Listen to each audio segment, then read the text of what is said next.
Bonjour à tous, et bien on commence la semaine avec deux femmes tout à l'heure. Docteur Carole Lomonaco, bonjour. Bonjour. Et Florence Barthollet, bonjour. Bonjour. On va parler avec elle des évaluations, c'est bien ça, multidimensionnelles chez les personnes âgées. Et d'ailleurs, on a dans le cadre des demandes d'APA. Voilà. Et d'ailleurs, on a tout de suite après un débat sur les personnes âgées, justement. Ça s'appelle Bien vieillir, avec plusieurs personnes, plusieurs intervenants, puisqu'il y aura Mme Saint-Sauveur, Eliane Guogou de l'UNCAS, Francine Fleuret, directrice de la Maison de la Mutualité française, Daniela Patchan du Pôle Guadeloupe Autonome, et Ludmila Canouche, qui est co-présidente de Les Amis du Bien Vieillir. Et puis on va terminer avec notre chroniqueuse du lundi, je vais parler de Iman Sioudan. Sinon, l'actualité, c'est un contrôle boutique qui a eu samedi. Et à Goyave, on cherchait des armes, ils n'ont pas trouvé, mais ils ont trouvé beaucoup de gens avec des difficultés. Et donc, ça s'est globalement bien passé. On va en parler. Nouvel évêque à la rencontre des fidèles, il est arrivé, l'évêque Guogou, était très attendu. Il y a eu une grande messe à Basse-Terre et il a rencontré aussi ses fidèles. Rencontre entre Nadège Sarr. Elle est auteure d'un livre qui s'appelle « C'est décidé, je rentre en Guadeloupe ». C'est une jeune qui raconte son expérience de retour au pays. Au moment où on dit que la population vieillit, que les jeunes s'en vont, eh justement, elle a osé revenir. Et puis on va terminer avec la visite du président du Souvenir français. C'était hommage à M. Morton. Voilà un petit peu le sommaire. Merci d'être avec nous jusqu'à 14h. Et je vous l'ai dit, on va parler avec docteur Lomonaco. J'aime bien le nom.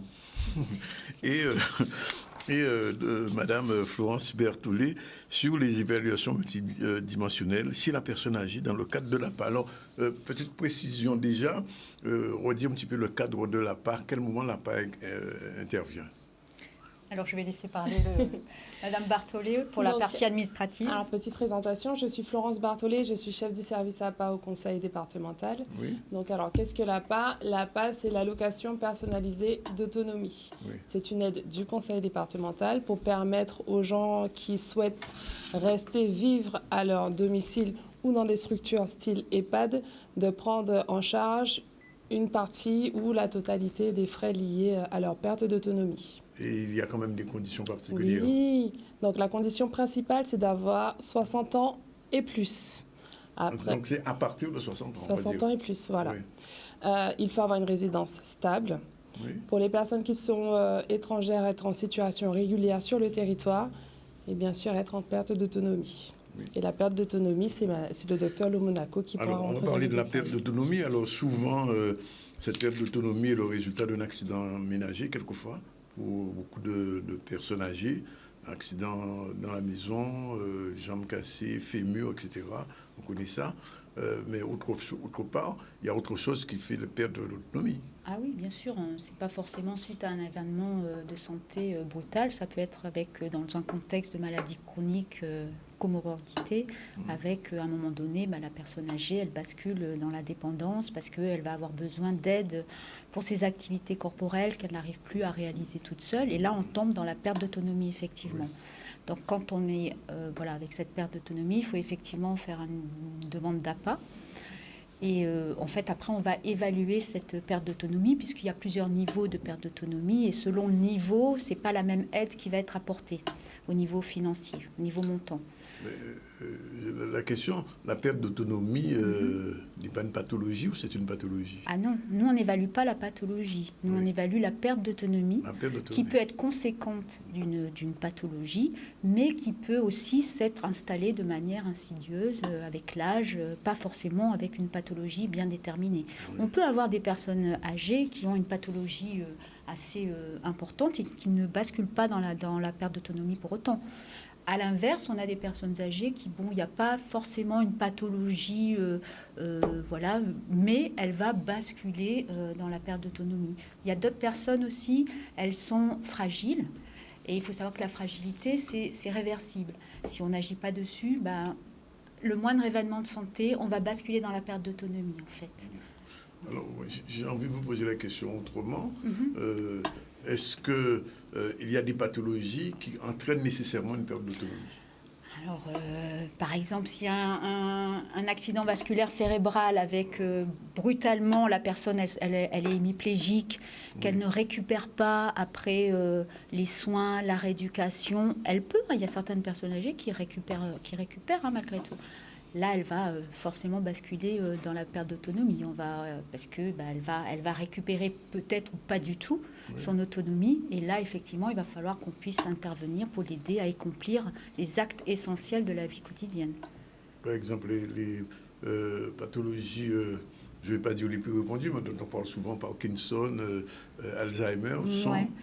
Alors oui, effectivement, donc la maladie d'Alzheimer, alors au tout début, on peut avoir des troubles cognitifs débutants avec un besoin d'aide, on va dire, plus pour les activités domestiques. Donc là, quand c'est uniquement les activités domestiques, c'est pas l'APA.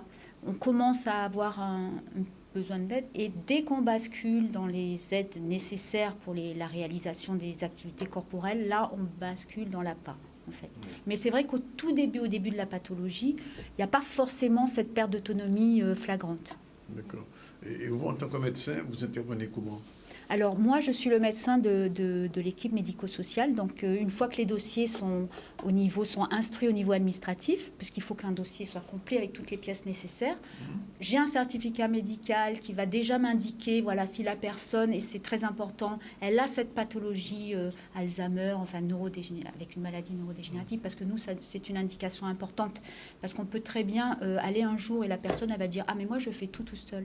Oui. Et si nous, on a cette pathologie sur le certificat médical, on va quand même en arrière-pensée se dire il faut vérifier qu'elles nous disent bien les choses, donc auprès de soit des professionnels, soit de la famille, qui vont nous dire peut-être non, elle a dit ça, mais en réalité elle fait pas ça. Voilà. Donc ça, voilà. Donc après l'équipe médico-sociale, donc je suis le médecin et il y a une équipe d'infirmiers qui sont répartis sur tout le département et les dépendances et qui vont faire les évaluations à domicile. Donc l'évaluation, qu'est-ce que c'est ? C'est déjà la perte d'autonomie, évaluer le degré de perte d'autonomie. Ça, c'est avec la grille Agir, qui est nationale, tous les départements utilisent la même grille Agir. Donc, on va évaluer, il y a 17 activités à évaluer, savoir si la personne, elle est capable de la réaliser seule, pas du tout ou partiellement. Et par rapport à ça, la personne, elle va être dans un groupe de GIR, on appelle ça un groupe iso-ressources, c'est le GIR, en fait. Ça va déterminer son niveau de perte d'autonomie. Mais il n'y a pas que cette évaluation-là. Après, on va évaluer la personne dans son milieu où elle évolue au quotidien. Donc, il va y avoir l'habitat. On va essayer de voir si on peut faire des aménagements au niveau de l'habitat, l'aide à l'aménagement du cadre de vie. S'il y a un risque de chute, qu'elle est un petit peu toute seule, s'il faut conseiller la téléassistance. Si elle est vraiment isolée, s'il faut conseiller la garde itinérante de nuit, en dehors du plan d'aide APA, donc pour l'intervention, pour ses soins corporels. Donc l'APA, c'est le début du processus, on peut dire. Alors, l'APA, c'est-à-dire que quand ils vont faire l'évaluation, s'il y a eu une demande d'APA, mais la personne relève en fait de l'aide ménagère, parce qu'elle va être... Il y a 6 GIR. Les GIR 1, qui est la perte d'autonomie la plus importante, jusqu'au GIR 4, c'est les bénéficiaires de l'APA. Là, on va pouvoir proposer un plan d'aide APA. Les GIR 5 et GIR 6 relèvent de l'aide ménagère. Donc là, après, il faut qu'ils se rapprochent de la sécurité sociale ou de leur mutuelle, ou après, selon les revenus, ça peut être l'aide ménagère de droit commun du conseil départemental. Mais ce sont 2 prestations bien différentes, puisque l'aide ménagère va réaliser que des activités domestiques. En fait, elle va aider la personne à faire le ménage, à faire un petit peu le repas. À partir du moment où la personne elle a besoin d'aide pour sa toilette ou pour s'habiller, là, c'est l'APA. Justement, je me tourne vers Madame Berthollet. Pardon ? Barthollet, pardon. C'est vrai. Il y a de plus en plus d'associations qui gèrent un petit peu cette partie. Alors, bon, je sais qu'il y a eu des petits scandales aussi dans ce domaine-là, des abus. Comment vous arrivez à mutualiser un petit peu cet APA avec le travail des assos ? Alors, il faut savoir que pour qu'une association puisse intervenir auprès d'un usager bénéficiant de l'APA, il faut qu'elle soit agréée. Donc, agréée par le conseil départemental. Donc, on a toute une liste d'associations agréées à la disposition et qu'on communique de toute façon aux usagers pour qu'ils puissent faire appel s'ils font le choix d'un prestataire. Parce que une fois que vous avez votre plan d'aide, vous avez deux modalités. Soit vous passez par l'emploi direct, c'est-à-dire de recruter une personne de votre entourage, ou soit passer... Qui ne sont pas agréés par... Ah non, ça peut être l'enfant, ça peut être la cousine, c'est une personne de votre choix. Et là, on parle d'emploi direct. Oui. Voilà. Ou vous pouvez passer par une association, donc le fameux prestataire de services, et là, on vous fournit toute une liste, et c'est à l'usager de choisir Et dans ces cas-là, est-ce que c'est la collectivité qui rémunère l'association ou c'est le patient? Donc, alors, quand vous faites un plan d'aide, il faut savoir que les revenus sont pris en compte. Donc, on peut prendre en charge la totalité du plan d'aide ou une partie. Donc, quand un usager passe par un prestataire, on paye directement le prestataire, mais pour certains dossiers, il y a un taux de participation, et cette participation-là, c'est à l'usager de payer directement son prestataire. Et qui détermine les deux pourcentages? Alors, le pourcentage, en fait, est déterminé au moment de l'instruction du dossier en fonction des revenus, en fait, du foyer. Ce n'est pas que du demandeur, c'est le demandeur et son conjoint. Alors ça, c'est le premier niveau, c'est les travaux domestiques. Mais il y a aussi les infirmières dont parlait le docteur. Oui, mais en fait, les infirmières dont parle le docteur... Pour les soins, je parle pour les soins, pas pour l'évaluation. Hein. Alors, en fait, nous, les infirmières du conseil départemental, elles vont évaluer au domicile. Et après, moi, je vois tous les dossiers avec elles. Oui. Mais s'il y a une infirmière qui intervient pour les soins, des soins quotidiens, toilettes, etc. Alors ça, c'est payé par la sécurité sociale, au même titre. Ça n'a rien à voir avec l'APA. Si, alors ça n'a rien à voir avec l'APA. Simplement, si par exemple il y a l'infirmière qui fait déjà la toilette et qui assure l'hygiène de l'élimination, c'est vrai que nous, dans le plan d'aide, on ne va pas payer en doublant ce qui est déjà payé par la sécurité sociale, puisque c'est déjà réalisé par une infirmière libérale. Voilà, la différence, elle est là en fait. C'est que nous, on va tenir compte de l'environnement professionnel qui intervient auprès de la personne. S'il y a l'infirmière qui fait les soins de nursing, on ne va pas payer des soins de nursing également, puisque c'est déjà payé par la sécurité sociale. Alors, compte tenu du taux de vieillissement de cette population dont on parle tous les jours, je vous disais tout à l'heure, on a un débat sur le bien vieillir, est-ce que les demandes sont de plus en plus nombreuses ou bien ça se calme? Vous avez tout à fait raison, c'est exactement ça. Il faut savoir qu'actuellement, on a environ 7500 bénéficiaires actifs. Donc, c'est 7500 personnes qui bénéficient déjà de l'APA. Et tous les mois, on a environ 900 nouveaux dossiers qu'on appelle, nous, première demande. Sans parler des révisions. Parce qu'en fait, le plan d'aide est défini à un moment présent. Sauf que le plan d'aide, il évolue avec, en fait... la perte d'autonomie. Donc, au cours des années, un usager peut demander une révision, une réévaluation de son plan d'aide. Donc, ça, c'est autant de demandes qui nécessitent une nouvelle évaluation à domicile. Ça veut dire que c'est un service qui est en train d'exploser. Je n'ose pas dire ça, mais enfin... On arrive pour l'instant, on arrive. Vous arrivez à... Oui, mais après, ce sont des choses que notre président et notre direction, ils sont conscients de tout ça. Donc, on attend des renforts dans les prochains mois. Alors, l'autre petit problème, au vu de ce que vous dites, c'est j'ai souvent entendu dire que les associations, même agréées, la compétence n'est pas toujours au niveau requis.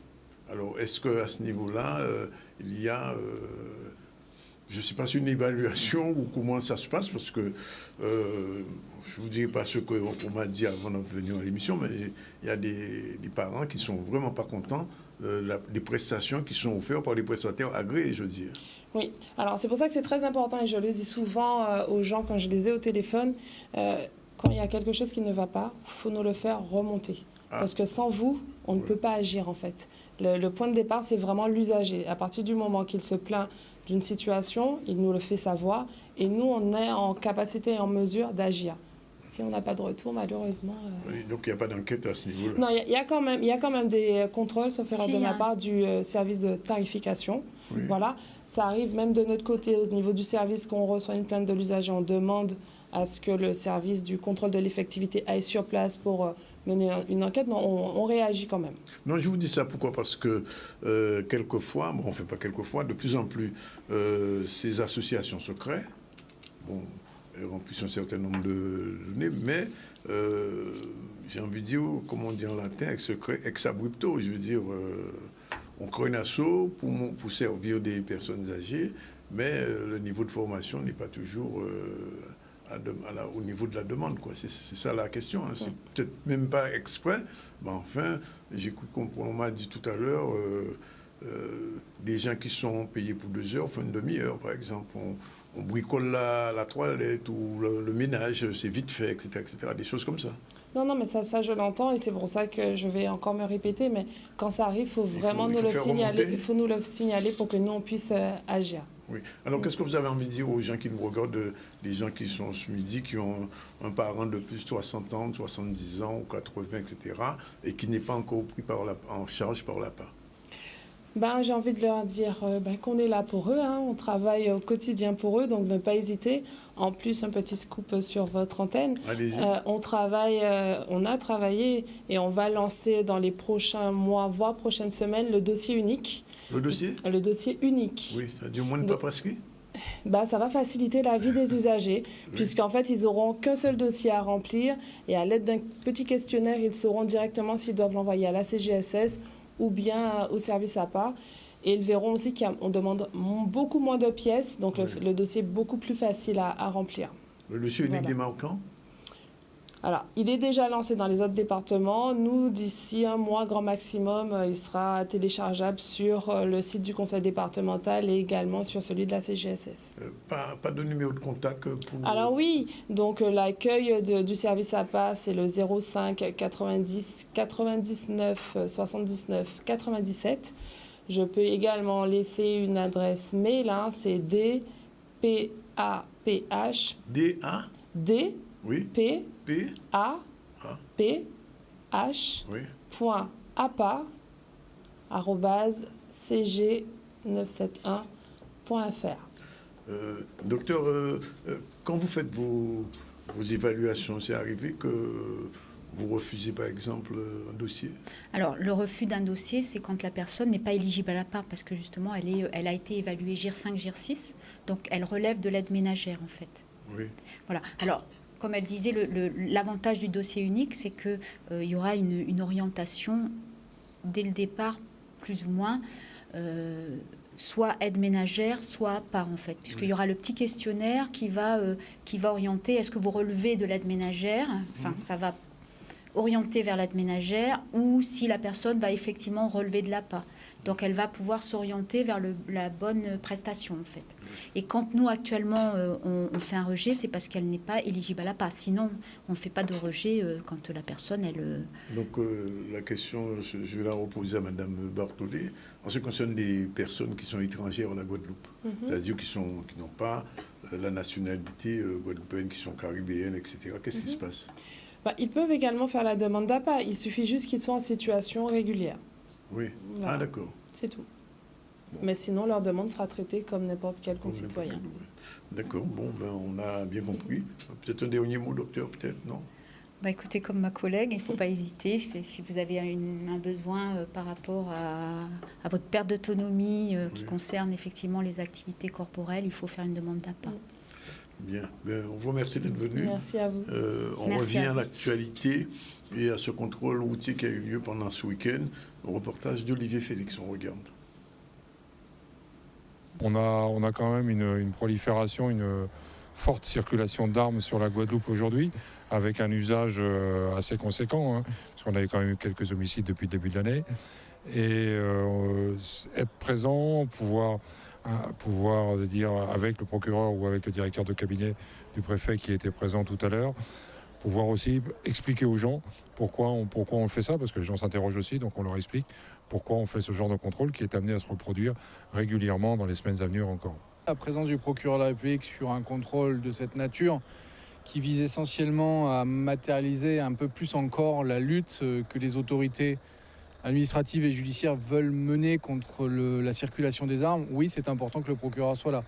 Après, cette opération, c'est une opération qui se mène ce soir, mais il y en aura d'autres, bien évidemment, dans les jours et les semaines à venir. C'est, on va dire, un premier épisode parmi d'autres qui arriveront. Sur ce dispositif, une trentaine de personnel de l'escadron départemental de sécurité routière, de la compagnie de Saint-Claude et des gendarmes mobiles, des détachements de surveillance et d'intervention des 2 escadrons sur la Guadeloupe. On n'est pas surpris des armes qu'on trouve dans les véhicules, mais comme on sait qu'il y a des armes qui circulent et que les armes sont présentes dans la délinquance générale, effectivement, on sait qu'il y a des armes qui circulent, d'où la nécessité de ce genre de contrôle, parce que les armes, elles circulent par la voie routière. Voilà. On est à une dizaine à peu près de personnes entre l'alcoolémie et le stupéfiant, conduite sous stupéfiant. Pour l'instant, on n'a pas eu de saisie d'armes dans les voitures. Plusieurs voitures sont fouillées. Vous avez vu, il y a un chien Sambi qui est spécialisé pour les armes et les munitions. Et pour l'instant, on n'en a pas eu, mais c'est alcool et stupéfiants essentiellement. Pas spécialement surpris. Effectivement, les résultats sont plutôt conformes malheureusement à ce qu'on a habituellement sur ce genre de contrôle. C'est-à-dire beaucoup de personnes en état d'alcoolémie au volant. Quelques-unes qui conduisent sous stupéfiants et quelques saisies de produits stupéfiants, effectivement. Contrôle qui a eu lieu à Goya. Voilà, on prend la première pause de ce ZCL News. On se retrouve tout à l'heure pour la deuxième séquence. On sera donc dans ce débat, je vous l'ai dit, sur le bien vieillir en Guadeloupe avec des spécialistes, des gens qui expliqueront un petit peu comment, dans les années à venir et déjà dès maintenant, il faut prendre soin des personnes âgées. À tout de suite. Voilà, c'est la deuxième séquence du ZCL News aujourd'hui. Je vous l'ai dit, il y aura un débat que propose Madame Saint-Sauveur. C'est son 3e épisode. Bonjour. C'est le dernier ou c'est l'avant-dernier? Ça dépendra de ZCL News. Il y aura encore d'autres. Bon, alors, elle n'est pas seule. Elle est avec Madame Francine Fleurette, directrice de la Mutualité française. Bonjour. Bonjour. Avec Daniela Patchan, qui est adjointe au directeur de la PF Pôle Guadeloupe Autonomie. Bonjour. Avec aussi Ludmila Canouche, qui est coprésidente des Amis du Bien Vieillir. Bonjour. Et aussi avec Madame Eliane Guiogou, qui est présidente de l'UDCAS. Bien, alors, comme un Guiogou ne peut pas cacher un autre, on va faire tout de suite un reportage sur l'arrivée du nouvel évêque à la rencontre de ses fidèles. C'est parti.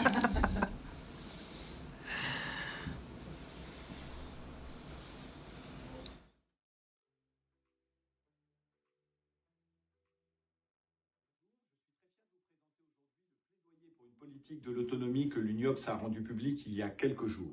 Ce plaidoyer, c'est son originalité dans le débat actuel et de vouloir prendre d'un seul tenant, d'une seule voix, les questions de perte et de manque d'autonomie, qu'il s'agisse des questions liées au grand âge. C'est un rassemblement sur l'Esprit Saint, comment cet Esprit Saint permet aussi une vie intérieure. Voilà, donc la communauté charismatique qui se retrouve, qui se rassemble. Je crois qu'il y a à peu près 800 personnes rassemblées de toute la Guadeloupe.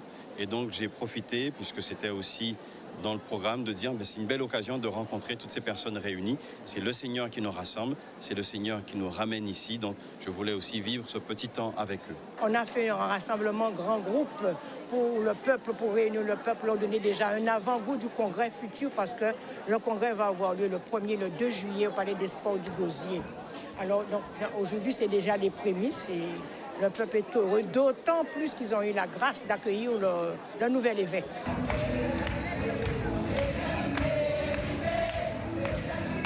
C'est un sentiment de joie puisque ce matin, j'ai célébré à la cathédrale à la messe de 6h30. Donc moi, ça me fait aussi en 2 jours beaucoup de choses qui s'accumulent, mais de belles choses. Donc à la cathédrale avec ce chant « Le Christ est vivant », voilà, qui nous a portés. Et bien encore ici, de se dire aussi, nous sommes dans l'élan de Pâques. Donc c'est beaucoup de joie, beaucoup d'émotions et surtout la joie de voir que le peuple est content, heureux d'avoir un pasteur, un nouveau pasteur pour son diocèse. Voilà. Bien, on aura l'occasion d'en reparler, mais pour l'heure, on va venir à la réforme du grand âge, puisque il y a eu des travaux du Conseil national en France de la refondation du bien vieillir. C'est la raison pour laquelle Madame Marie-Chantal Saint-Sauveur, je le disais tout à l'heure, qui a déjà proposé au moins 2 débats, donc c'est le 3e sur la question du bien vieillir en Guadeloupe. Cette fois-ci, c'est la réforme du grand âge. Alors, Madame Saint-Sauveur, nous allons un petit peu contextualiser ce débat, puisqu'il y a des personnes que je ne connais pas, enfin, 1 ou 2 exceptions près, savoir un peu pourquoi elles sont là.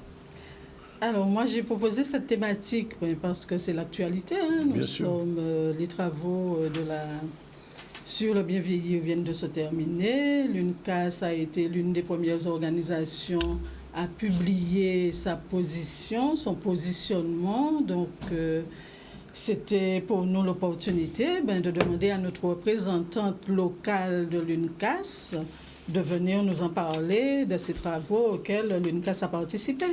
Et pour l'accompagnement, j'ai proposé à ZCL News des acteurs incontournables sur la question du bien vieillir, la Mutualité française, le pôle territorial de coopération économique, APF Pôle Autonomie Guadeloupe, parce que la question du vieillissement et de l'handicap, ces deux questions-là sont liées et c'était l'occasion d'entendre ceux qui œuvrent pour le handicap en Guadeloupe. D'accord. Alors tout à l'heure, je viens de recevoir des gens de l'APA, vous avez dû entendre ça, et la responsable de l'APA me disait que de toute manière, en Guadeloupe, le vieillissement est pratiquement incontournable. De l'autre côté, beaucoup de nos jeunes quittent la Guadeloupe aussi pour d'autres raisons sur lesquelles on ne va pas revenir aujourd'hui. Donc, il s'agit aujourd'hui de trouver une possibilité pour que nos personnes âgées vivent au mieux possible. C'est bien ça, oui. le deal. Oui, mais surtout emmener à la sensibilisation du plus grand nombre, oui, à la mobilisation de tous, parce que nous sommes tous concernés. Oui. Moi, avant de venir là, ce midi pour le débat, j'étais aux côtés d'une personne âgée, une voisine de plus de 80 ans. Elle était partie depuis ce matin à la sécurité sociale. On voit que tout est lié. Hein. À travers cette histoire-là, vous verrez que tout est lié. Nous qui sommes là, nous le savons, peut-être pas tous. Elle est partie ce matin à la sécurité sociale pour le renouvellement de sa complémentaire santé. C'est une démarche qui peut être faite en ligne. Mais elle y est allée accompagnée de quelqu'un à la sécu. Elle revient vers 11h. Oui. Elle doit faire face aux dégâts laissés par un voleur qui est passé entre-temps chez elle. Donc la question de la sécurité, la question du numérique, la question de la santé, mais tout du déplacement même. Du déplacement, de la mobilité, de l'aménagement du territoire, tout est lié. Oui. Ce sont les raisons qui font que nous sommes là ce midi pour parler de la problématique du vieillissement, de ce que cette réforme peut nous apporter, ce sur lequel nous devons essayer d'obtenir des résultats pour que nous puissions répondre aux enjeux de la meilleure des façons. Alors, je vais demander à Ludmilla de nous dire un petit peu ce que c'est que le PTCE et quelles sont ses missions dans le cadre de cette réforme. Alors, le PTCE, les Amis du Bien Vieillir, donc PTCE, Pôle Territorial de Coopération Économique, se veut en fait la tête de proue de la Silver Economy sur notre département. C'est une filière qui n'est pas encore très organisée et en même temps, la Silver Economy, pour ceux qui ne connaissent pas le mot, on parle de personnes âgées, des plus de 60 ans, de nos seniors. Et en fait, cette filière n'est pas encore très bien structurée. Il y a encore beaucoup de domaines qui ne sont pas encore explorés sur notre département et qui devront être développés forcément pour améliorer le quotidien. Et dans l'idée du PTCE, c'est bien ça, c'est améliorer la qualité de vie de nos seniors. Donc c'est notre but, essayer de faire un maillage de cette filière économique qui sera forcément porteuse pour notre département. Alors, dans la Silver Economy, qu'est-ce qui fonctionne? On ne va pas s'arrêter aux ce qui ne fonctionne pas, on va voir ce qui fonctionne. C'est-à-dire, qu'est-ce qui fonctionne? Bien, vous avez dit qu'il y a des choses qui ne sont pas encore opérationnelles. Là, quand on parle de Silver Economy, on parle d'une cible, on va dire, les personnes âgées, et donc c'est très transversal. On va parler du logement, on va parler de rénovation, on va parler de mobilité, le déplacement, le transport, ce qui n'est pas organisé chez nous, par exemple. On va parler de santé, de prévention de chute. C'est transversal, en fait. Donc, à partir de 60 ans, il y a des choses à mettre en place. Et pour mieux vieillir chez soi... Qui ne le sont pas encore On n'y est pas encore. Je pense qu'on devrait aussi regarder un petit peu la Martinique. Ils ont un petit peu d'avance sur nous, je pense aussi. Il y a déjà des choses qui se développent, comme la colocation de personnes âgées. C'est des choses, il faudrait les regarder attentivement à ce qui se passe en Martinique. D'accord. Alors, Madame Batchan, sur l'APF, qu'est-ce que vous pouvez dire? Vous présentez un petit peu de cette structure. Alors oui, donc moi je suis adjointe de direction à l'APF Pôle Guadeloupe Autonomie, qui était connue avant sous le nom AGSPH, Association Guadeloupéenne de soutien aux personnes en situation de handicap, et nous sommes présents depuis une vingtaine d'années sur le territoire pour favoriser le maintien à domicile des personnes en perte d'autonomie, donc que ce soit des personnes en situation de handicap ou des personnes âgées. Et l'idée, c'est vraiment de respecter le choix de vie de la personne. Qui ne veut pas aller en EHPAD, par exemple. Qui ne veut pas aller en EHPAD ou qui n'a pas la possibilité d'y aller. Il n'y a pas les moyens, parce qu'il n'y a pas les moyens, il y a le nombre de places aussi. Donc favoriser le maintien à domicile de ces personnes en toute sécurité. Donc, que ce soit par l'accompagnement aux aides techniques adaptées ou à l'aménagement du logement, parce qu'il faut savoir que les logements ne sont pas toujours adaptés aux personnes en situation de handicap ou aux personnes âgées.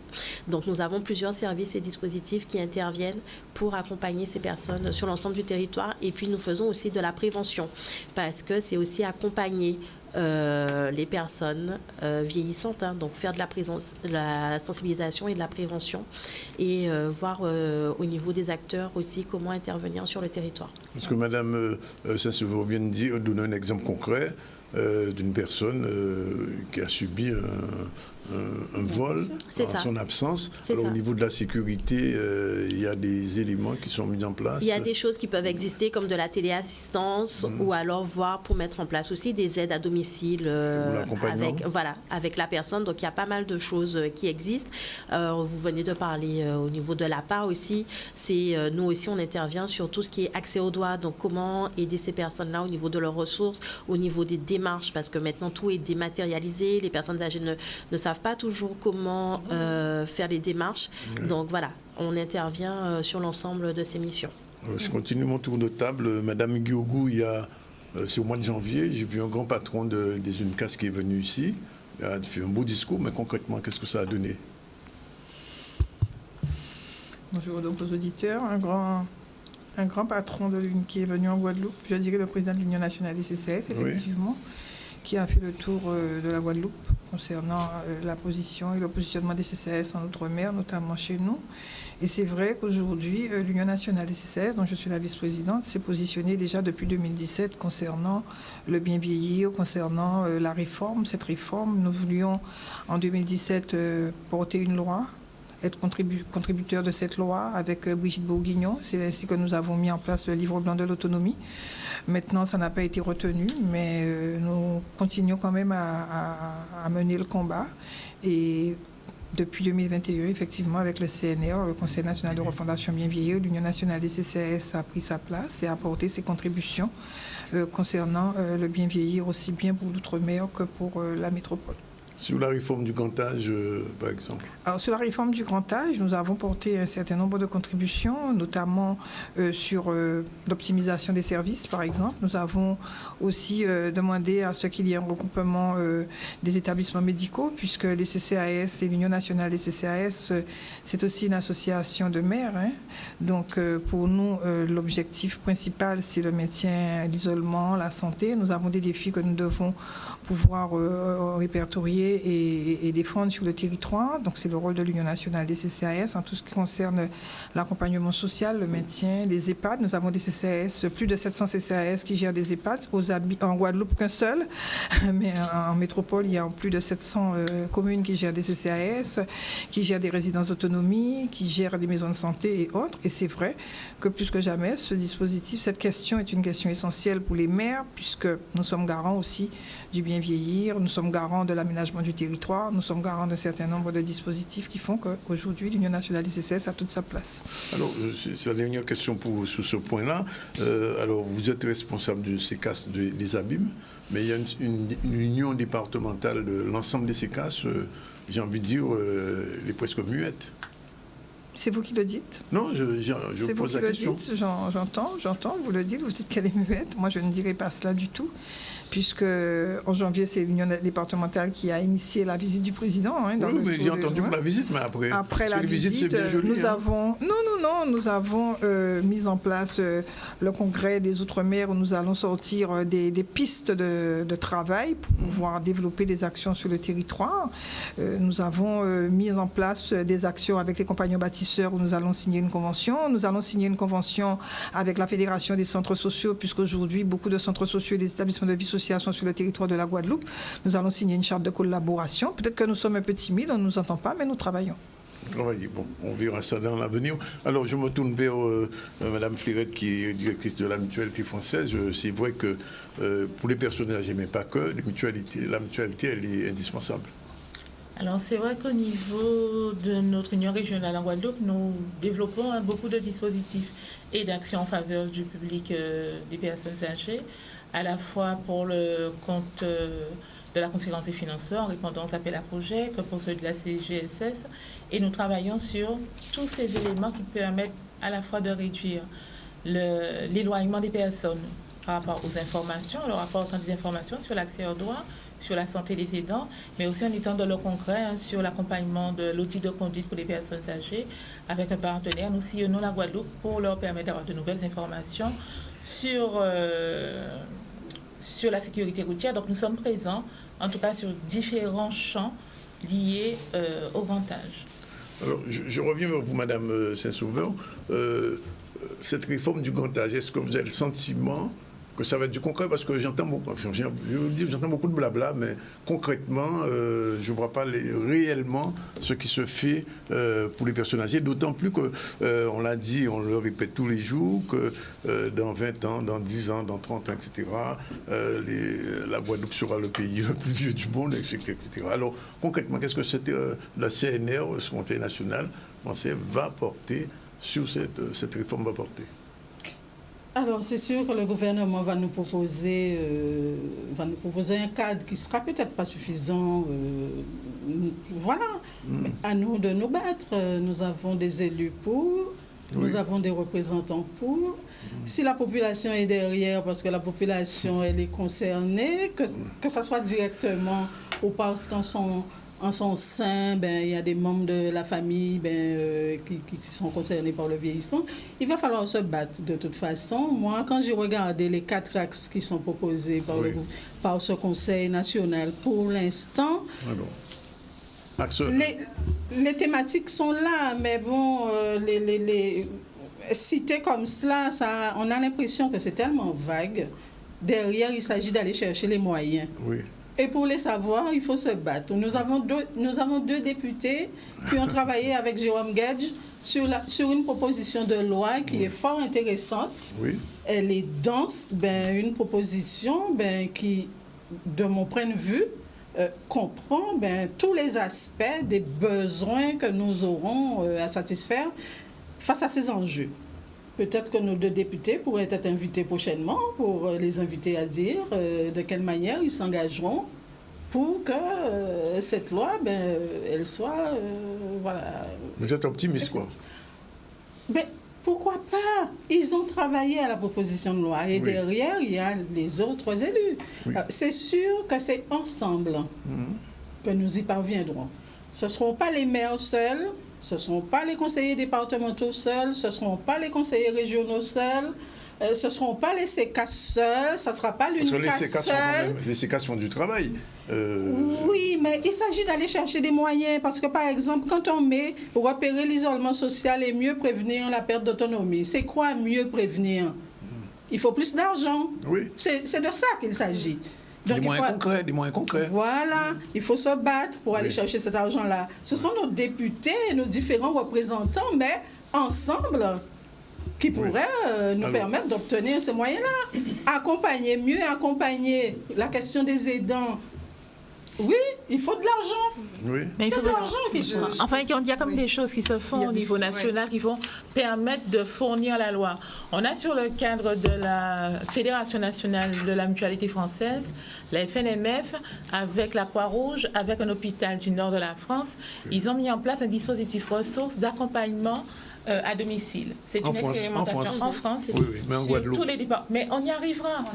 Vous savez, on n'a pas toujours le seuil de rentabilité nécessaire pour un certain nombre d'expérimentations. C'est une expérimentation qui s'est passée, qui est en cours d'ailleurs, sur un article 51, où il fallait quand même avoir un SIAD, un hôpital, un EHPAD, un certain nombre de services d'accompagnement qui aient l'habitude de travailler ensemble, ce qui est le cas des services et d'accompagnement mutualiste. Ils sont en train de dire voilà ce que nous avons mis en place pour cet accompagnement des personnes âgées. Voilà ce que nous avons mis en place pour accompagner le maintien à domicile. Cet article 51, ce dispositif d'accompagnement au domicile sera expérimenté, sera évalué et on pourra dire au bout de 3 ans, voilà ce qu'il en ressort. Déjà dans le projet de loi de la Sécurité sociale de 2022, un certain nombre d'éléments liés aux évaluations de ce qu'a mis en place la FNMF était déjà dans la loi de 2022 avec les pôles ressources pour permettre aux EHPAD de pouvoir avoir un certain nombre d'infrastructures, d'ingénierie à mettre de bonnes pratiques au service du domicile. Puisqu'on On a beau dire, les personnes âgées sont au domicile, elles sont chez elles, elles ne sont pas en institution, et en tout cas, elles ne veulent pas y aller. Encore moins chez nous. C'est ça. Oui, Et encore moins chez nous. Oui, Il faut des moyens. Oui, je pose la question, est-ce qu'il y a ou pas urgence? Oui, bien sûr qu'il y a. Clairement. Oui. Clairement, il y a urgence dans la mesure où, qu'on le veuille ou pas, dans quelques années, nous serons confrontés à cette situation. Oui. Donc il y a nécessité de se préparer. C'est la raison pour laquelle nous sommes tous là, pour pouvoir apporter notre contribution, pour qu'on puisse au moins nous entendre. Oui. Parce que nous voulons tous qui sommes là une loi, sauf qu'aujourd'hui on parle de réforme, on ne parle plus de loi. Oui. Alors maintenant, il faudrait que nous puissions nous faire entendre par nos moyens, par nos institutions. C'est ce qu'a fait l'Union nationale, c'est ce qu'a fait l'URIOP, c'est ce qu'a fait un peu toutes les personnes qui s'occupent de ce dossier du bien vieillir pour pouvoir porter leur contribution, porter ça aux élus à l'Assemblée nationale, au Sénat, pour défendre véritablement ce problème du bien vieillir qui pose problème peut-être un peu plus crucial au niveau de l'outre-mer puisque nos territoires sont spécifiques par rapport au territoire national. Quand je vois par exemple Mayotte ou quand je vois La Réunion, les problématiques sont encore plus prégnantes que nous en Guadeloupe. Donc aujourd'hui, il est nécessaire pour nous de porter nos contributions aux élus pour qu'ils puissent défendre par rapport à nos compétences, par rapport à nos connaissances, pour pouvoir défendre un certain nombre de dossiers. Et c'est ce qu'a fait l'Union nationale des CCAS dans le cadre du CNR et dans le cadre du Livre blanc. Nous avons porté notre contribution. Quelques pistes ont été retenues, beaucoup n'ont pas été retenues, mais nous avons quand même porté notre contribution. Et je remercie beaucoup Mme Saint-Sauveur pour le travail qu'elle fait et ce débat qu'elle a instauré sur le territoire de la Guadeloupe. Moi, j'appelle encore qu'il y ait beaucoup de Guadeloupéens qui puissent avoir cette posture-là pour que nous puissions débattre un certain nombre de dossiers qui sont des dossiers prégnants sur notre territoire afin que nous puissions porter notre contribution.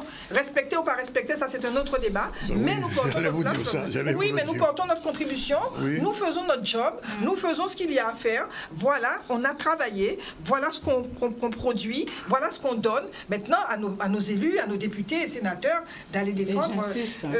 Et moi j'insiste là-dessus, à défendre ces propositions qu'on leur donne. Oui, Monsieur Baptiste, travailler sur la proposition. Il faut partie de la proposition avec Jérôme Gage. Il faut partie.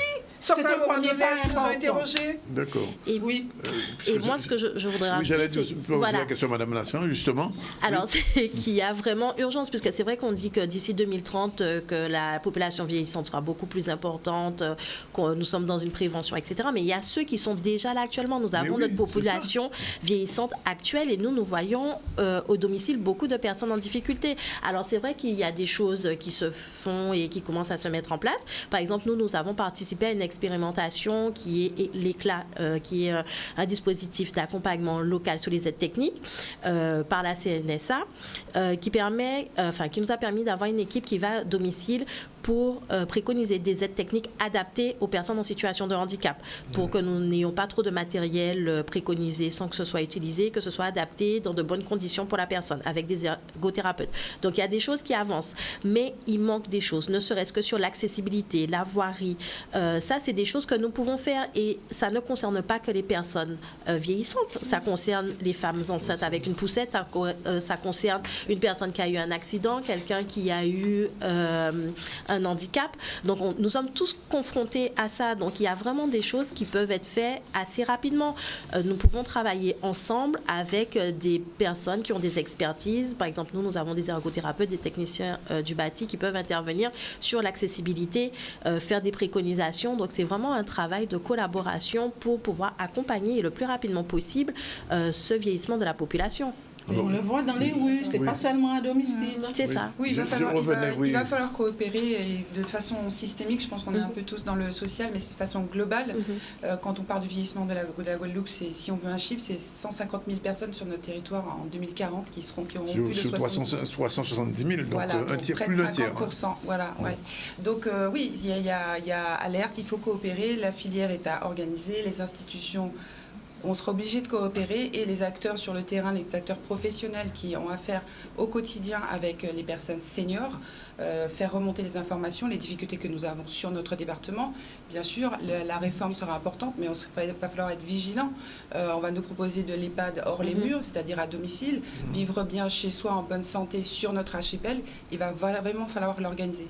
Oui. Alors, non, mais parce que ce que vous dites, c'est important. Alors, tout à l'heure, je parlais avec les gens de l'APA, du conseil départemental, et on s'aperçoit d'une chose qui est très concrète, c'est qu'il y a beaucoup d'associations aujourd'hui qui se montent pour s'occuper des personnes âgées. Mais ces gens-là n'ont pas la formation nécessaire. Qu'est-ce qui va se passer par rapport à la réforme? Est-ce que c'est prévu qu'il y ait vraiment... J'ai pas envie de dire un centre de formation aux personnes âgées, mais en fait, la question se pose de façon cruciale, parce que dans les maisons, les gens ne sont pas satisfaits du tout. Économiquement, il y a un terreau, c'est une opportunité pour nous, pour notre département, pour trouver de l'emploi, créer des associations ou des sociétés même à but lucratif. Mais la formation, ça sera le pilier de tout ça, de cette filière économique, la silver economy, qui va progresser, s'améliorer. Si on va vers de la labellisation aussi d'associations ou de structures, on ne pourra aller que dans ce sens-là. Et quand on parlait de formation des aidants, aussi les aidants familiaux non professionnels donc devront être accompagnés pour être formés. C'est le premier axe. C'est le premier axe. Tout à fait. Des résultats des travaux du Conseil national. Reconnaître et simplifier la vie de ceux qui entourent les personnes âgées, aidants professionnels et proches. Oui. C'est le premier axe. Oui. Donc on devrait trouver les moyens de qualifier ce personnel pour mieux accompagner nos personnes âgées. Oui. Alors, parce que l'autre question qui se pose au regard de ce que vous dites, c'est qu'il faut effectivement, entre guillemets, presque une mobilisation du côté des élus, mais aussi des personnes. Mais quand les personnes ont 70 ans, ils ne peuvent plus se mobiliser. Mais alors, c'est les proches aussi. C'est les proches.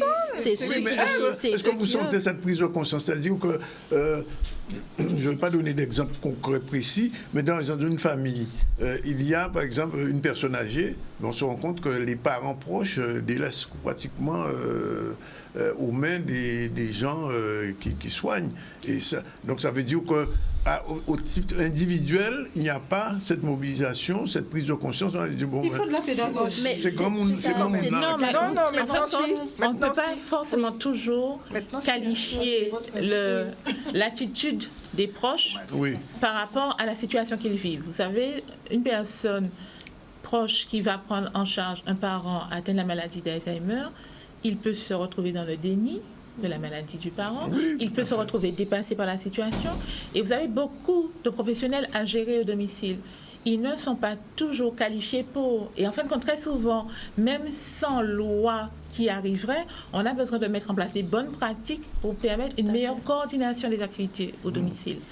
La semaine dernière, la CCI a tenu un séminaire sur les services d'aide à domicile et l'arrivée d'un nouveau décret qui va rassembler services d'aide à domicile, services de soins. Nous avons des choses à construire, mais ce n'est qu'ensemble, déjà sur notre territoire que nous avons, que nous pouvons construire pour le mieux-être de notre territoire. Nous ne sommes pas à Paris intramuros, ni dans le sud de la France. Déjà, localement, nous avons à construire de bonnes pratiques. Mais, Madame Guiogou, justement, je pose la question en tant que responsable de ces CAS, très important, puisque c'est une des villes les plus importantes de la Guadeloupe. Comment vous sentez la progression des moyens, je parle?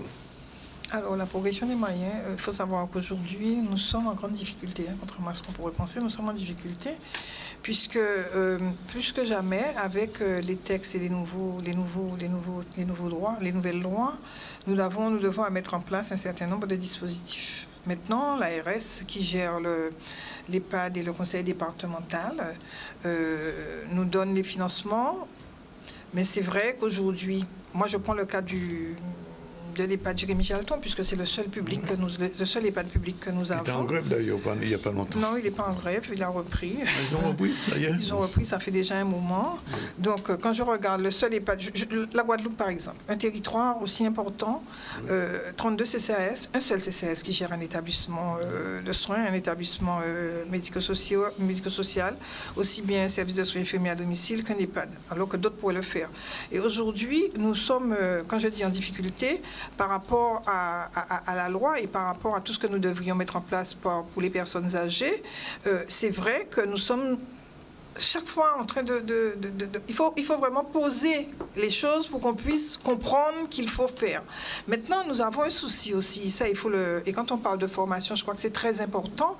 Nous avons un personnel qui est aussi un personnel usé par rapport à la charge de travail et par rapport à la dépendance de nos personnes âgées. Et ça va s'accentuer. Oui, ça va s'accentuer et nous devons nous battre justement, nous élus, pour faire comprendre qu'il faut renforcer ce personnel. Parce que quand vous avez quelqu'un qui a déjà 50 ans, par exemple, voire 55 ans, et qui travaille depuis plus de 20 ans avec des personnes âgées, la personne âgée qui a 50 ans, elle est en phase descendante, elle devient beaucoup plus lourde. Donc la charge de travail est beaucoup plus importante, sauf que l'autorité tarifaire vous dit, voilà ce qu'on vous donne, ce qui est constant depuis, je vais dire, le début jusqu'à ces 20 ans, sauf qu'il n'y a que l'augmentation du coût de la vie, sauf qu'il faut payer ce personnel-là. Vous vous trouvez avec des congés de maladie, vous vous trouvez avec des personnes qui sont épuisées, il faut répondre à la demande, il faut répondre à accompagner ces personnes-là. Donc, quelque part, c'est quelque chose qui vous revient assez cher. Aujourd'hui, c'est la raison pour laquelle, dans cette loi, cette réforme, nous disons qu'il faut revoir le ratio au chevet du malade. Enfin, du malade, au chevet du résident. Il faut revoir les ratios au niveau du chevet, au chevet des résidents. Maintenant, comment c'est un ratio infirmier, le ratio aide-soignant, le ratio animateur, il y a tous ces ratios-là qu'il faut revoir par rapport à la dépendance qui devient de plus en plus lourde. Et c'est pourquoi je dis que cette réforme, elle est porteur d'emploi. Si véritablement nous la travaillons et si nous nous battons pour qu'elle puisse se faire telle que nous, les organismes et les associations qui travaillent dans ce domaine, elle est porteur d'emploi. Parce qu'il faudra, premièrement, augmenter le nombre d'infirmiers, augmenter le nombre de soignants, augmenter le nombre d'ergothérapeutes. Il y a beaucoup de postes que nous devrions augmenter par rapport déjà à la dépendance. Mais ça, il faut qu'on nous entende et il faut qu'on l'entende. Et j'insiste, je reviens sur mes deux députés là, ils ont mis le pied là, c'est vraiment, faut les appeler, parce que ce chantier du bien vieillir, ils sont les mieux placés pour nous aider à initier ce chantier du bien vieillir en Guadeloupe. Je voulais juste rebondir sur la loi en fait qui est importante. Oui. C'est l'attractivité de tous ces métiers que vous avez cités, les salaires qui vont. Le plan Ségur n'était pas suffisant, mais il faudrait aller un petit peu plus loin par rapport à ça. Qu'il y a eu le plan Ségur quand même. Mais sur notre département et pour revenir à notre territoire, notre archipel, oui, il va falloir des auxiliaires de vie, oui, il va falloir des aides-soignantes. Je rappelle que l'aide-soignante peut exercer en libéral. Ça peut être aussi, pourquoi pas, créer une autre société, un autre travail, d'autres métiers propre à notre département. On va avoir besoin de techniciens pour tout ce qui sera robotique, domotique à la maison, puisque ça va arriver, parce que là on est dans le prisme et dans la vue d'un vieillissement de la population maintenant, mais dans 15 ans, tout le monde aura de la domotique chez soi. C'est ça qu'il faut projeter, donc créer de l'emploi par rapport à ça et de la technique aussi, pas que du caractère social. On prend un exemple, un cas qui est très simple, c'est ce qu'on appelle la CAF et c'est... les gens qui dépendent de la CAF. Bon, depuis à peu près 4-5 ans, la CAF se numérise. Mais les personnes âgées sont complètement au sol par rapport à ça. Rupture de droit, on le rencontre de plus en plus, isolement. Qu'est-ce qui est prévu à ce niveau-là, par exemple, Mme Saint-Sauveur? Pourquoi ma voisine a été obligée ce matin de se déplacer pour renouveler sa complémentaire santé? Peut-être par ignorance de la personne aidante, parce qu'elle était accompagnée de quelqu'un. Oui. Peut-être parce que dans la famille, il n'y en a pas qui soient connectés, qui étaient en mesure de procéder au renouvellement en ligne. Bon, c'est vrai que les francs services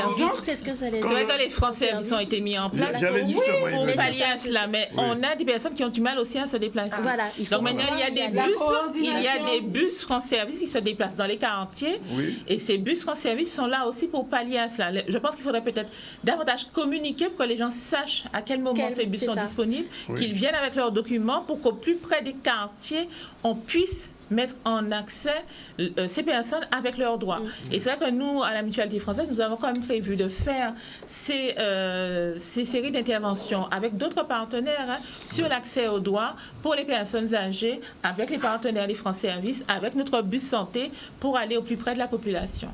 Oui, c'est ça. Mais si la personne n'est pas informée, il y a... Pourquoi elle s'est rendue... Non, mais je rends grâce à Mme Saint-Sauveur d'organiser ces débats sur le troisième. Je disais, mais il y a une dimension qu'on a aujourd'hui dont on ne parle pas généralement, j'en avais parlé, c'est la dimension psychologique, c'est-à-dire qu'il faut aussi de l'accompagnement psychologique pour les personnes âgées, parce que vous avez des personnes âgées dépendantes bien évidemment, mais qui ont d'autres pathologies. De l'anxiété, simplement. C'est ça, mais pas que la personne âgée. L'accompagnateur, l'aidant aussi doit avoir un accompagnement psychologique déjà pour, pour comprendre aussi la situation de la personne, parce que souvent ce qui arrive, c'est qu'on s'énerve après la personne. Des fois, l'aidant même est en burn-out et en souffrance psychologique parce qu'il ne comprend pas aussi. Ça arrive jusqu'à la maltraitance. C'est ça, et on en arrive à la maltraitance. Et en fait, il faut proposer cet accompagnement pour que l'aidant puisse comprendre aussi l'aspect psychologique de la personne vieillissante, pourquoi elle se comporte comme ça et qu'elle puisse aussi adapter son accompagnement. C'est le 4e axe. C'est ça. Le 4e axe. Voilà, c'est ça. Lutter contre les maltraitances et moraliser le secteur du grand âge. Oui, bien sûr. Ça veut dire que tout le monde sera formé. Non, mais dans le cadre du CNR Bien Vieillir, il y a un volet maltraitance, parce qu'ils vont tenir les états de la maltraitance aussi. Et peut-être que là, on va pouvoir apporter un certain nombre de pistes de réflexion. Je sais qu'un Joël Martineau pour l'Union nationale des CCAS fait partie de ce groupe de travail. Donc, nous porterons notre contribution au niveau de l'Union nationale. Mais j'appelle aussi aux autres associations qu'on puisse faire ce travail ensemble. Mais c'est pourquoi je dis que je remercie Mme Saint-Sauveur. Il faudrait peut-être que tu te donnes un peu plus, pourquoi pas. Mais vraiment rassembler les personnes qui tournent autour de ce sujet, parce que c'est un sujet primordial, c'est un sujet important. On le dit, c'est vrai. Tout le monde dit bientôt la Guadeloupe dans 2030 sera beaucoup plus vieillante. Mais qu'est-ce qu'on fait? Alors là, il y a... C'est bien la question. Mais il y a une initiative qui est très bonne, je trouve. Oui.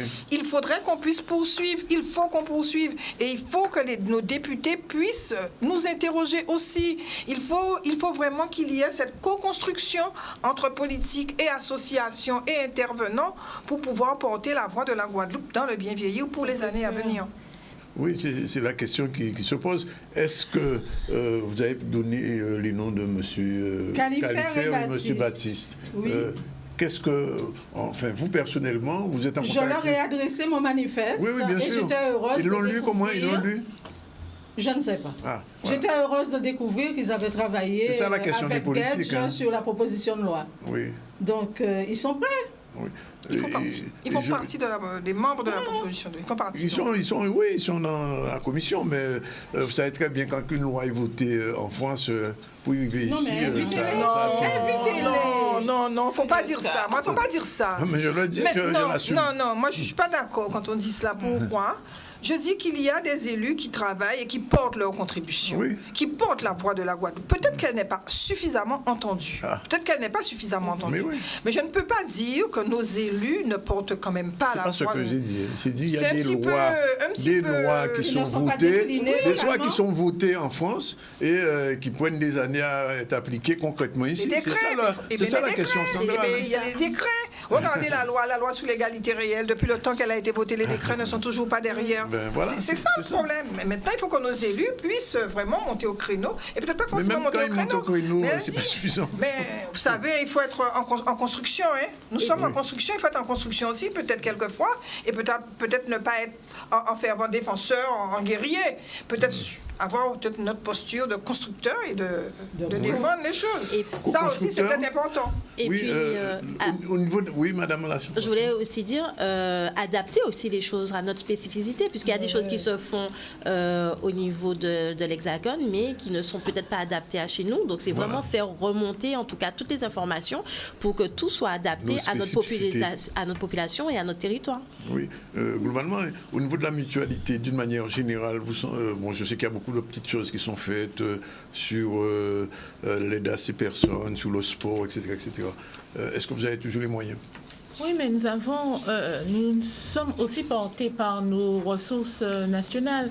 Oui. Et nous avons en métropole la ressource mutuelle assistance qui est là, qui permet à l'ensemble des partenaires qui interviennent au domicile de pouvoir avoir une plateforme d'écoute. Oui. Donc les personnes appellent, c'est disponible 24 heures sur 24, 7 jours sur 7, pour avoir ce temps d'écoute et d'échange, ce temps d'accompagnement pour permettre aux usagers d'avoir une réponse quant à l'aide à domicile, quant à l'accompagnement, quant à la téléassistance, quant à la domotique qu'on met en place. Donc, on a des éléments, des outils qui existent.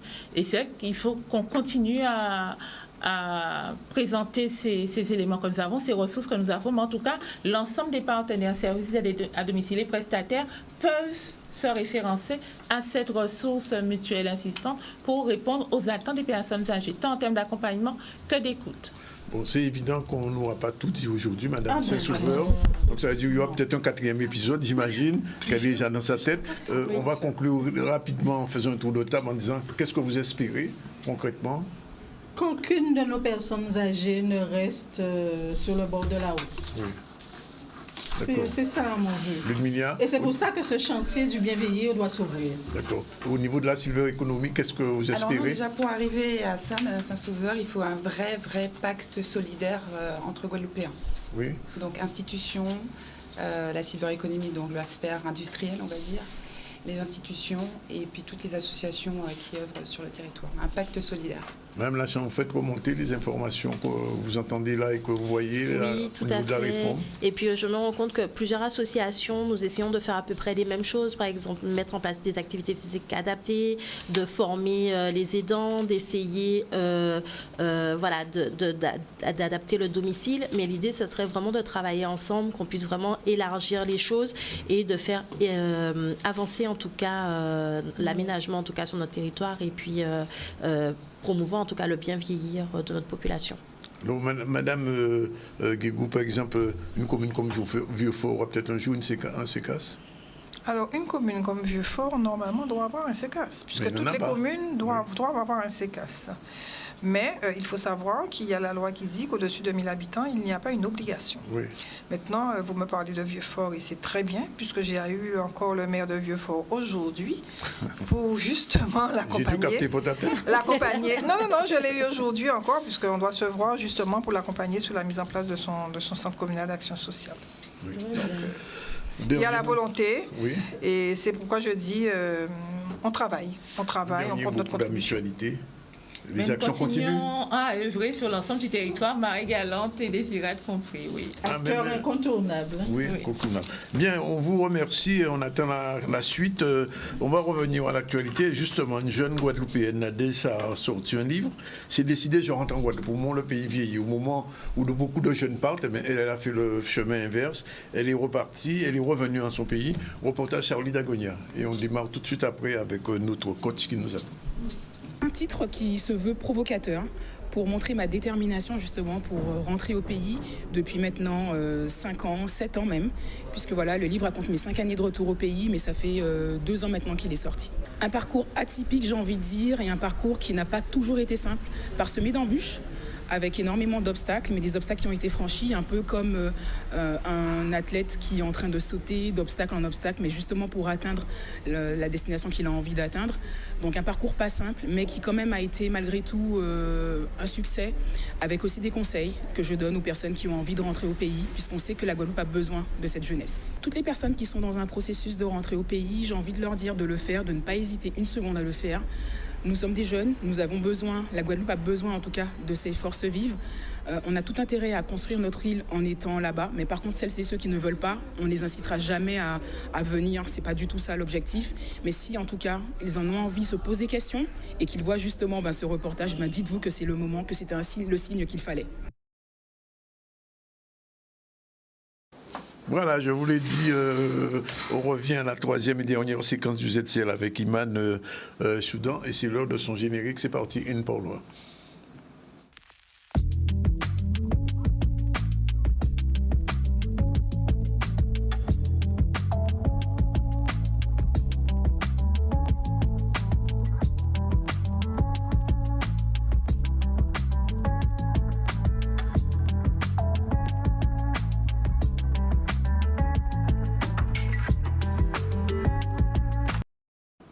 Bonjour Iman. Bonjour Danick. Pourquoi ce jaune flamboyant? Pour être rayonnante, lumineuse, apporter du soleil dans la vie des gens. Voilà. D'accord, ok. Donc bonjour à tous et bonjour à toutes, bonjour aux auditeurs aussi de RHT. Aujourd'hui on va parler de perfection et de cette obligation qu'on se donne à être toujours parfait. Alors, j'ai voulu parler de ça suite à des conversations que j'ai eues un peu avec des personnes et même des clients qui étaient dans cette quête vraiment de toujours bien faire, d'être parfait. Alors, c'est quoi en fait la quête de la perfection? Ça peut être très positif en soi parce que justement, on cherche à s'améliorer, à apporter des nouvelles compétences. C'est aussi basé beaucoup sur les normes sociales de il faut bien faire bien, surtout au niveau du travail. Mais cette quête de perfection peut être source de souffrance aussi. En fait, et de stress, de charge mentale. Tout à fait. On parle beaucoup de ça maintenant. La charge mentale, de la vision de ce qu'on doit être, de comment on doit être. Et pourtant, on peut... Alors, c'est une bonne chose en soi de chercher à s'améliorer, mais pas à tout prix et pas dans n'importe quelle condition, en fait. C'est ça l'idée. Donc, le perfectionnisme, ça implique une exigence qu'on se donne à soi-même de bien faire les choses et une recherche d'amélioration continue. Comme je disais, ça peut être source de conséquences négatives sur la santé mentale, tout simplement, en fait, et sur la santé physique, puisque le stress impacte aussi sur le corps. Et donc, la différence entre la rigueur et le perfectionnisme, c'est quoi? On peut se poser la question. La rigueur, c'est, par exemple, aimer son travail, aimer les choses bien faites, se donner au maximum dans ce qu'on fait. Le perfectionnisme, c'est être vraiment dans la perfection, peaufiner les petits détails, se rendre malade s'il n'y a jamais une erreur dans son dossier qu'on rend bloqué. On devient un petit peu maniaque à la longue. C'est un petit peu maniaque aussi, oui. Parce que du coup, on s'oblige à être tellement comme il faut, à tout contrôler, à maîtriser, que finalement, on peut faire le choix aussi de ne pas faire et d'être dans la procrastination. C'est ça aussi, c'est parce que j'ai vraiment tellement envie que ça soit parfait que, comme c'est jamais parfait, parce que rien n'est parfait, du coup, je ne veux pas le faire du tout. C'est encore plus simple. Je ne risque pas de me tromper, en fait. Et justement, là, les conséquences du perfectionnisme, c'est quoi? C'est un jugement envers soi-même, envers les autres. Parce que du coup, quand je veux être tellement parfait, j'exige que les autres aussi soient dans cette même ligne directrice et j'accepte pas l'erreur d'autres personnes.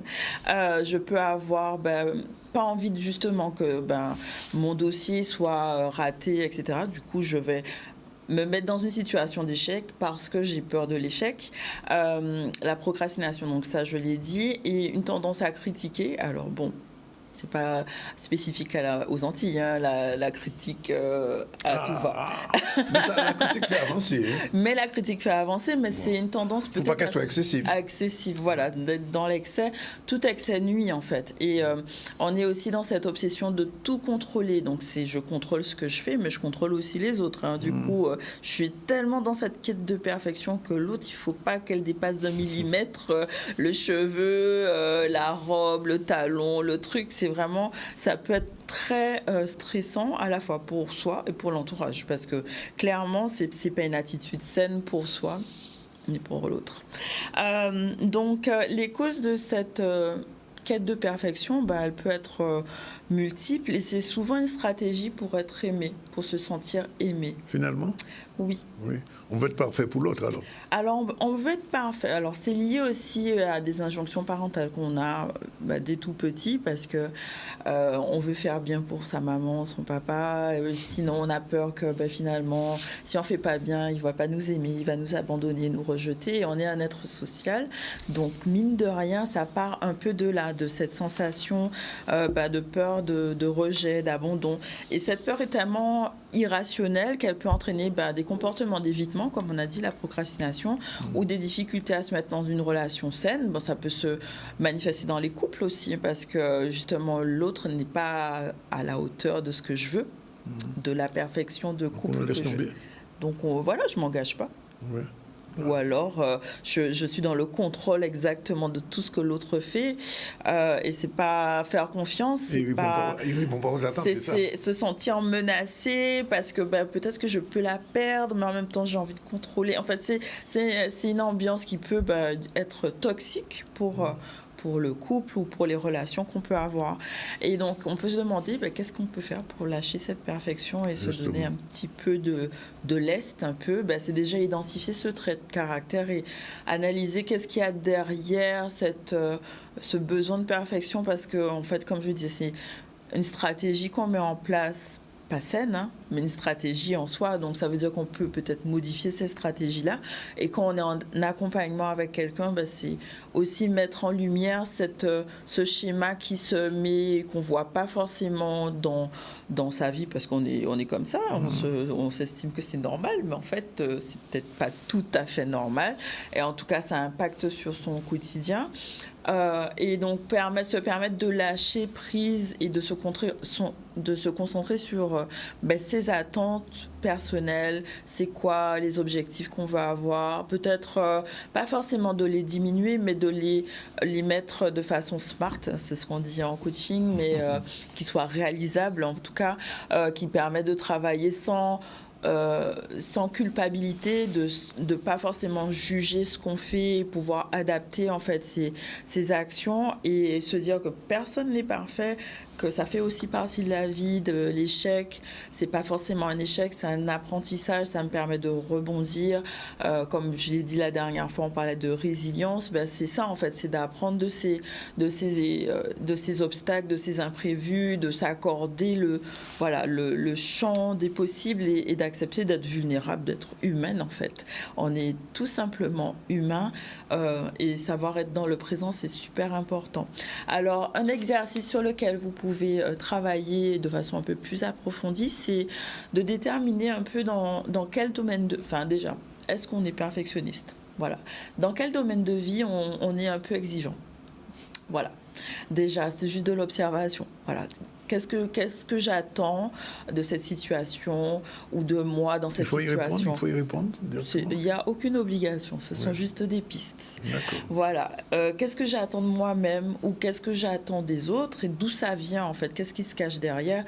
De prendre le temps d'analyser en fait qu'est-ce que je voudrais changer, comment je voudrais le changer, comment je pourrais être plus dans la compassion, la bienveillance, quelque chose qui me fasse plaisir et du coup qui soit acceptable pour ajuster cette part de moi qui est un peu perfectionniste. Mais en fait de l'accepter parce qu'elle fait partie de soi en vrai.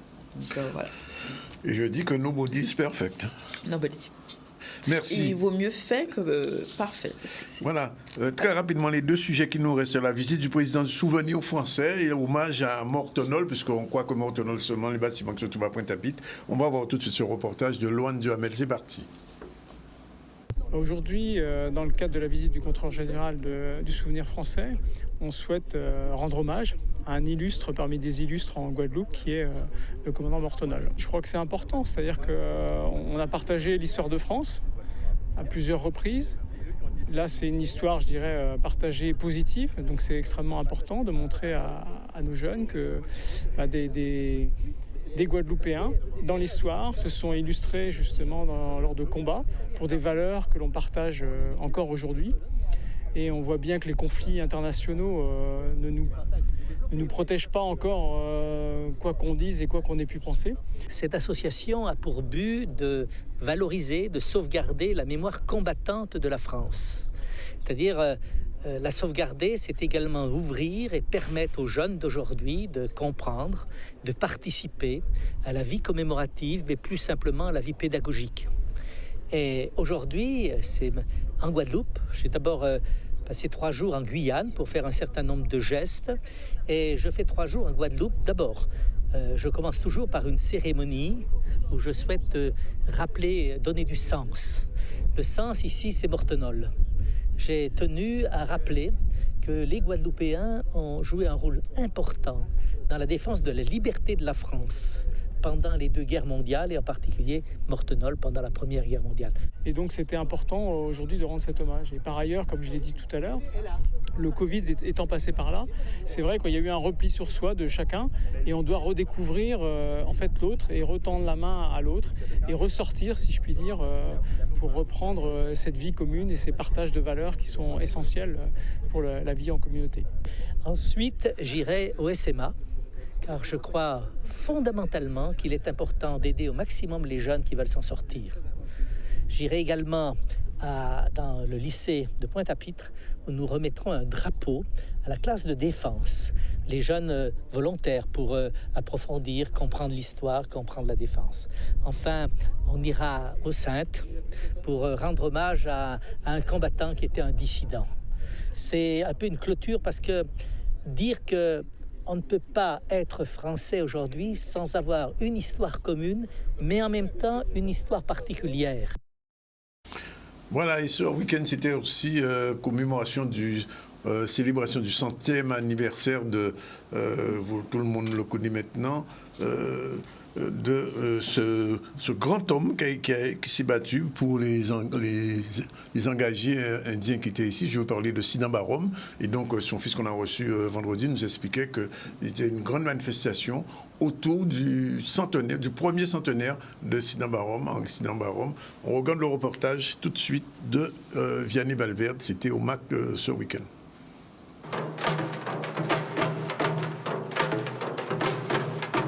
Aujourd'hui, c'est son centenaire. Ce n'est pas le centenaire d'Henri Sidambarom, c'est le centenaire de l'obtention des droits. Il a obtenu les droits. Ça a été signé le 21 avril 1923. Donc aujourd'hui, nous sommes le 21 avril 2023. Donc ça fait 100 ans que les descendants indo-guadeloupéens sont des Français. Nous étions avant des sujets britanniques. On ne peut pas dire que c'était le père de la nation, ça serait vraiment trop gros. Mais c'est quand même quelqu'un qui est important pour cette composante guadeloupéenne.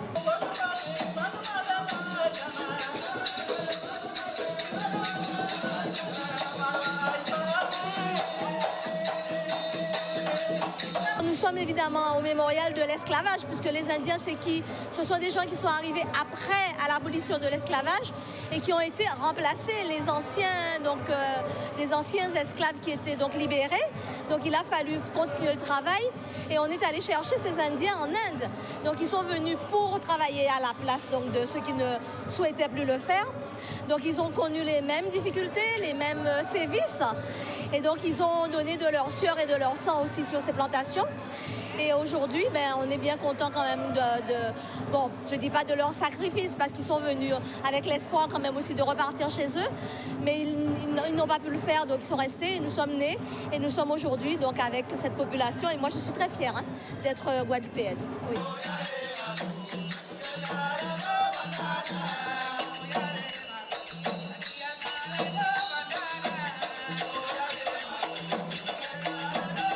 Voilà, bien c'est terminé pour aujourd'hui. Un rapide retour sur notre actualité.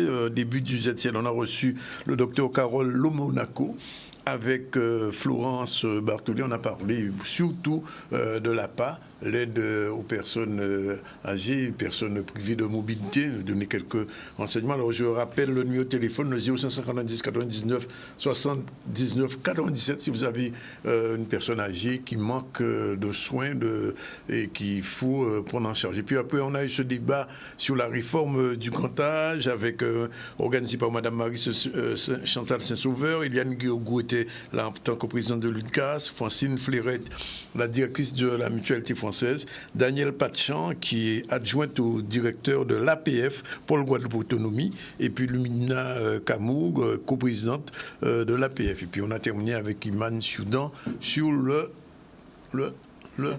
quoi? La perfection. Perfectionnisme.